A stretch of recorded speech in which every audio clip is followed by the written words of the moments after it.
Hola a tothom, soc la Muriel Villanueva, autora de Dunes, una novel·la juvenil que avui rep el Premi Llibreter.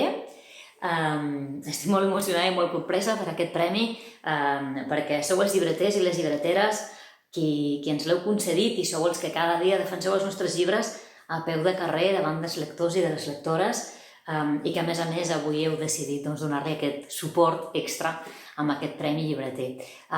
Estic molt emocionada. Dunes és un llibre que ja va néixer una mica per mi gairebé com un premi, el premi dels lectors i de les lectores que havien llegit Duna i que havien demanat una segona part. I llavors així va ser com amb la Mar González, editora de Babulinka, i amb el Ferran Horta, l'il·lustrador, ens hi vam posar de nou per fer aquest Dunes, continuació de Duna, amb moltíssima il·lusió i per tant aquest reconeixement ara del Gremi de Llibreters és per nosaltres com una constatació de que no ens vam equivocar continuant endavant amb la Duna. Una abraçada molt forta a tothom, un agraïment molt gran i compartir aquest premi amb els lectors i lectores. Una abraçada. Adéu.